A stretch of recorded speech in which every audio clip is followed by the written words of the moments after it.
Um duelo sangrento ocorreu nas pastagens de Wyoming durante o Oligoceno. O registro fóssil relata que o confronto veio a partir de dois membros da mesma espécie que estavam se enfrentando numa luta territorial. O conflito gerou marcas internas feitas por mandíbulas repletas de dentes fortes. Um dos oponentes cravou os dentes na face de seu rival, esculpindo cicatrizes profundas ao redor das órbitas oculares e no céu da boca, esmagando as cavidades nasais. Não sabemos como essa luta acabou, mas isso realmente aconteceu graças a interpretações baseadas em fósseis. Esses antigos inimigos fazem parte de uma família de suínos conhecidos popularmente como porcos exterminadores. Essas feras se tornaram os predadores mais poderosos de seu tempo, e seu reinado chegou ao fim, nos deixando fósseis que intrigou mais os cientistas sobre sua biologia e comportamento. Aqui é o Clayton do Prehistoric Wildlife, e hoje nós vamos desvendar a vida desses porcos assassinos.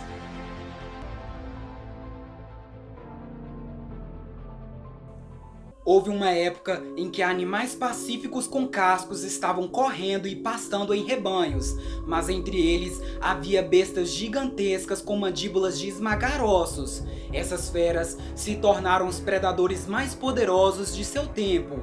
Eles são os entelodontes, comumente conhecidos como porcos exterminadores. Para começar, os entelodontes nem são porcos de verdade, mas se encaixam bem na família dos porcos, mesmo sendo muito diferentes. As interpretações funcionais e ecológicas são difíceis porque não existe um análogo claro moderno com um entelodonte em tamanho, dentição e morfologia craniana. Eles fazem parte da subordem dos suínos, uma das 3 ordens que compõem um grupo maior de animais caracterizados por terem um número par de dedos nas patas, os artiodátilos. Embora porcos e entelodontes compartilham formas corporais e cascos nas patas como um caso de evolução convergente, a maioria dos paleontólogos acredita que eles são mais parentes de mamíferos como hipopótamos, e assim formam um grupo entre hipopótamos e cetáceos, sendo razoavelmente removido dos porcos, mas o debate sobre sua posição filogenética ainda continua. De qualquer forma, ao olharmos para os restos mortais dessa criatura, vemos um padrão físico de animais ungulados, mas olhando detalhadamente, temos uma construção robusta. E é uma pena que não haja escala real em imagens, porque alguns entelodontes eram incrivelmente grandes. A característica mais marcante desses animais são suas protuberâncias ósseas da face, demonstrando um perfil monstruoso. Isso é o que poderíamos chamar de loucura anatômica, mas essa aparência estranha pode nos fornecer evidências de como é que esses animais incríveis viveram. Esses 2 ossos estranhos e largos se projetam ao lado da bochecha, que eram sustentados por uma musculatura forte, deixando evidente que o movimento exercido pela mandíbula era incrivelmente poderoso.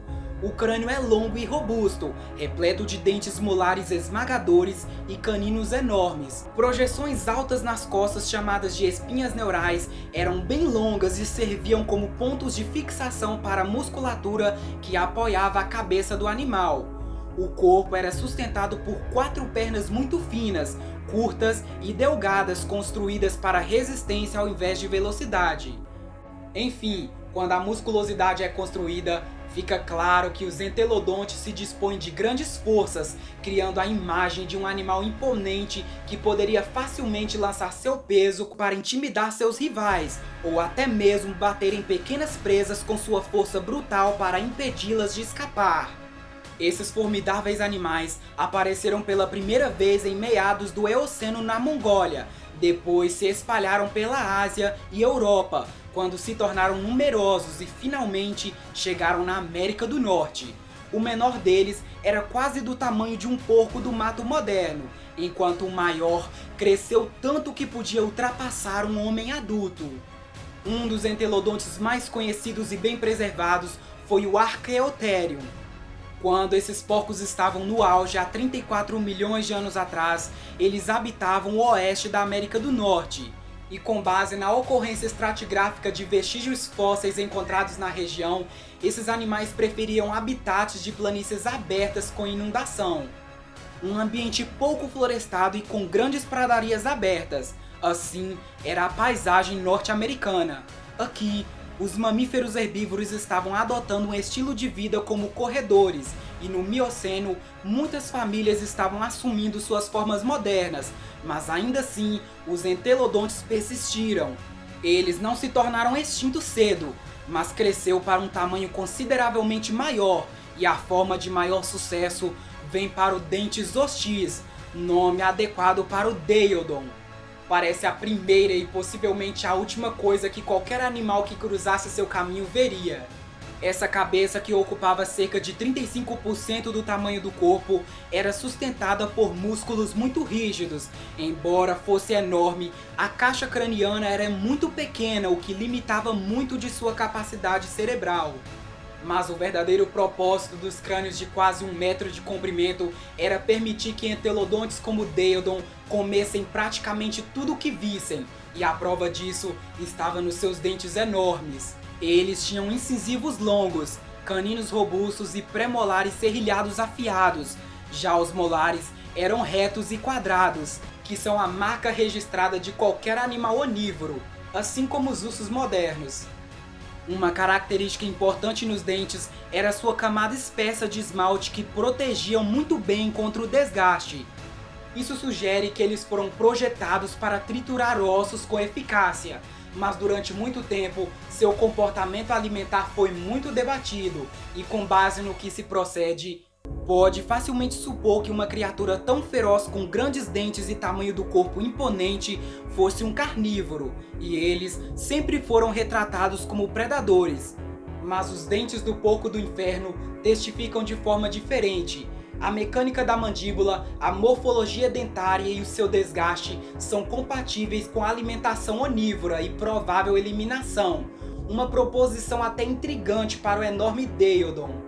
Os padrões de desgaste dos dentes de algumas espécies de entelodontes indicam a inclusão de carne em suas dietas, com marcas de mordíbulas em fósseis de camelos, calicotérios e pequenos rinocerontes que se encaixam perfeitamente aos dentes de arqueotério. Isso sugere que esses animais foram tomados como presa ocasionalmente.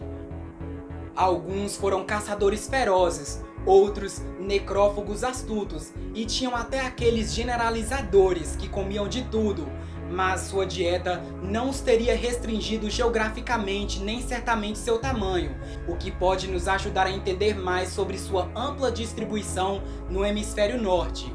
Mesmo que esses porcos não eram exclusivamente carnívoros, qualquer animal temia contra a mordida esmagadora do entelodonte. As mandíbulas podiam abrir mais de 90 graus e prender com pelo menos a mesma força da mandíbula de um hipopótamo. Os machos, com seus estranhos ossos projetando-se de suas bochechas, podem ter servido como um ponto de ancoragem extra na musculatura da mandíbula ao abri-la, ou como uma adaptação defensiva durante brigas com rivais. Várias espécies de entelodontes exibem marcas em seus crânios que foram interpretadas como batalhas, que atestam a beligerância dessas criaturas imponentes. As marcas provavelmente foram feitas por outro membro da mesma espécie durante o acasalamento ou por luta territorial. Isso só confirma ainda mais para uma vida solitária em que não havia socialismo entre eles. Na verdade, parece ter sido bastante comum um colocar a boca inteiramente dentro da mandíbula de outro. As protuberâncias ósseas por todo o rosto, como as dos javalis modernos, estavam perfeitamente posicionadas para proteger áreas delicadas durante essas lutas. Isso só atesta ainda mais que esses animais foram muito ferozes. Na América do Norte, os porcos do inferno se extinguiram no início do Mioceno, em que alguns fósseis mostram uma história de tempos difíceis. Tudo poderia estar relacionado à retenção conservadora de um cérebro pequeno, em uma época em que grandes predadores carnívoros como Amphiction e Hemiphison estavam aparecendo e apresentando pressões de competições ou até mesmo de predações para os entelodontes que não dependiam da capacidade cerebral avançada. Além disso, o Mioceno traz mudanças drásticas no clima ao mesmo tempo, influenciando na reestruturação dos ecossistemas daquele mundo, o que pôde culminar ainda mais para o desaparecimento dos porcos do inferno. Por um tempo, assim era a vida selvagem da América do Norte. Enormes predadores parecidos com porcos vagavam por toda parte, enquanto os herbívoros ao redor deles continuavam evoluindo, tornando-se cada vez mais parecido com seus homólogos modernos. No entanto, animais como Deodon nunca mais voltaria. Enquanto os entelodotes reinavam, eles foram os predadores mais terríveis nas paisagens em evolução do hemisfério norte.